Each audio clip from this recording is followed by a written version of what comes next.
Students, कैसे हैं आप सब? I hope you all are very well. मेरे प्यारे साथियों, सीयूईटी 2025 का फॉर्म भर रहे हो, लास्ट डेट आ गया है और गैप ईयर वाले बच्चे सबसे ज्यादा परेशान है। साथ ही साथ वो बच्चे परेशान है जिनको सर्टिफिकेट बनवाना है। देखो, क्लियर कट आपसे कहा गया है कि आपको अपडेटेड सर्टिफिकेट देना। अगर ये सोच रहे हो कि 2 साल पहले या 3 साल पहले का है या नहीं बना है, बनवा देंगे, तो वो सब नहीं होगा। अगर आपने अप्लाई कर लिया है तो उसका डिटेल सही से भरिएगा।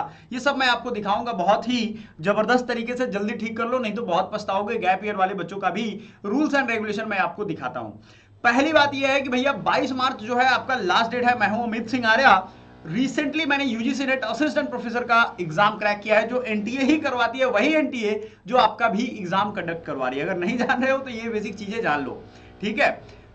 पिछले कई सालों से मैं टॉपर रहा हूं, अलग अलग कई सारे एग्जाम्स भी क्रैक किए हैं मैंने। आपकी जो अभी की स्थिति है वो मैं भली भांति समझ रहा हूं। और आपको बता दूं कि 22 मार्च आखिरी दिन है। आपने फॉर्म में गड़बड़ियां कई कर रखी हैं, सब कुछ ठीक करवा दूंगा। अभी 1 मिनट ध्यान से सुन लो, थोड़ी देर की ये बात है।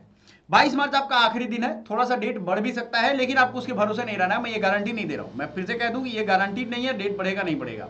23 मार्च तक पेमेंट कर सकते हो, 24 मार्च से 26 मार्च तक एडिट कर सकते हो। एडिट में आपने गड़बड़ी क्या किया है कि जब आप फॉर्म भरने जा रहे हो माय डियर, तो फॉर्म भरने में अधिकतर बच्चे क्या गड़बड़ कर रहे हैं उनको मैं दिखा देता हूं।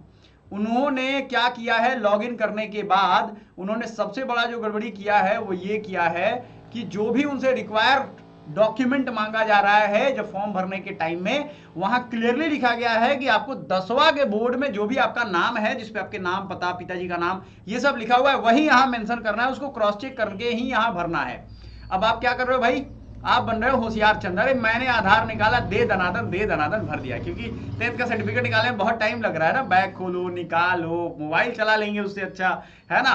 और वो मोबाइल, ईमेल आईडी और मोबाइल नंबर अपना नहीं दे रहे बच्चे फॉर्म भरने में, उसके लिए अलग रो रहे हैं। वो इतना रोएंगे कि पूछो मत। दूसरा, बच्चे गड़बड़ी क्या कर रहे हैं कि यहां भरने के बाद यहां स्पेस दबा दे रहे हैं, तो गैप रह जाए, जिसकी वजह से ये मैच नहीं कर रहा है। तो आपको लग रहा है कि अरे नहीं, आधार वाला ही डाल दे क्या।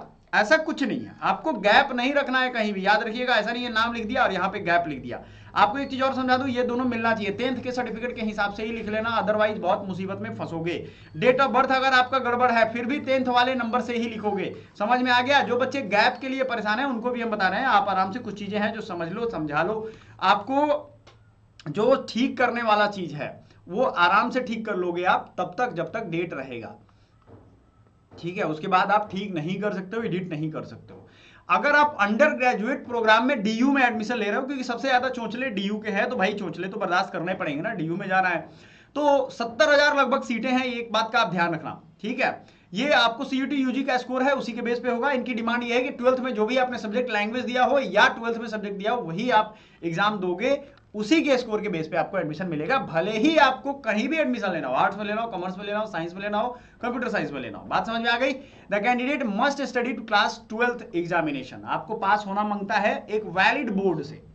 वैलिड बोर्ड मतलब नॉर्वे की बोर्ड से मत पढ़ के आना, ये यहीं की बोर्ड होनी चाहिए। Bihar board, UP board, Delhi CBSE board, ये सब चीजें है ना, ये करके आओगे आप। यहां एक ही है कि भैया आपको क्लियरली ये बोला गया है कि 2025 में एग्जाम दोगे तो 2025 में ही एडमिशन मिलेगा। 2024 का लेकर के मार्कशीट मत आना। ये भी चीजें लिख दी गई हैं। एक एक चीज मैंने अंडरलाइन कर दिया है। जीएटी के बारे में इन्होंने कहा है, allocation and admission only based only on the combination of language domain. ये सब आपका रहेगा, या जनरल टेस्ट जो जैसा डिमांड कर रहा है वो प्रोग्राम स्पेसिफिक एलिजिबिलिटी। मतलब आप किस प्रोग्राम में जाना चाहते हो? क्या आप हिस्ट्री के प्रोग्राम में जाना, आप फिलोसफी के प्रोग्राम में जाना चाहते हो, आप अरेबिक में प्रोग्राम में जाना चाहते हो, हिंदी ऑनर्स लेना चाहते हो, उसका प्रोग्राम स्पेसिफिक एलिजिबिलिटी क्या है वो आपको यहां भर के देखना पड़ेगा। समझ में आ गया? ये चीजें हैं। The candidate advise to check that specifies all eligibility criteria for the programme is appearing CUET UG. आपको ये देखना पड़ेगा जाकर के। यहां गैप ईयर वाले बच्चे जो हैं उनको हम बता दें कि आपको गैप ईयर में एक काम करना है कि अगर आपका गैप है तो आपको एडमिशन के लिए रोका नहीं जाएगा, लेकिन एज का क्राइटेरिया जो है ये बहुत सारी यूनिवर्सिटी लगाती हैं। अब ऐसा तो है नहीं कि आप 25-26 साल के हो गए अब बीए में चल दिए एडमिशन लेने, नहीं, 18, 19, 20, 22 यही रहेगा ना, ज्यादा ज्यादा, इससे ज्यादा तो नहीं रहना चाहिए, क्योंकि उनका अपना अपना क्राइटेरिया वो लेगा ही नहीं। जब आप यहां भी पास कर जाओगे और वहां जाओगे अप्लाई करने तो वो लेंगे ही नहीं। आपको ये ध्यान रखना है, ठीक है। अप्रोप्रिएट प्रोविजन भी होगा, वो जब जरूरत पड़ेगी उनको, एडमिशन का सीट फुल नहीं होगा तब। ये सारा डिस्क्लेमर है। आपको गैप ईयर वाले बच्चों को अभी कोई भी सर्टिफिकेट अलग से नहीं बनवाना है, ये भी ध्यान रखना आपको।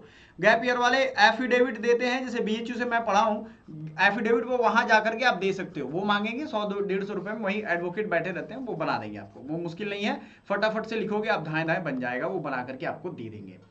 सो इसलिए आपको इत्मीनान से सारा डिटेल भरना है। कोई भी तरह की तकलीफ अगर हो रही है आपको फॉर्म से संबंधित किसी भी तरीके की जानकारी, मान लो प्रोग्राम स्पेसिफिक एलिजिबिलिटी, आपके अलग अलग कमेंट्स है, सर इसके लिए हम क्या करें, उसके लिए क्या करें, शॉर्ट्स वीडियो, लॉन्ग वीडियोस के माध्यम से हम आपको लेकर के सब कुछ बताते रहेंगे, ठीक है।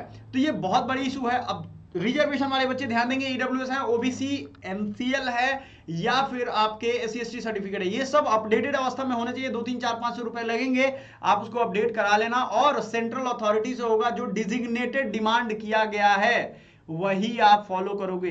एक चीज आपको नहीं मालूम है तो आप समझ लो, आपका जो रिजर्वेशन का रूल है उसको फॉलो करना होगा, नहीं तो रिजर्वेशन अवेल नहीं कर पाओगे आप। ये होता है ना, आपको देखो हर कॉलेज में सीटें दे दी गई हैं रिजर्वेशन के अकॉर्डिंग, लेकिन आपको ये ध्यान रखना पड़ेगा कि जो डॉक्यूमेंट्स मांगे जा रहे हैं वो आपके पास होने चाहिए, ठीक है।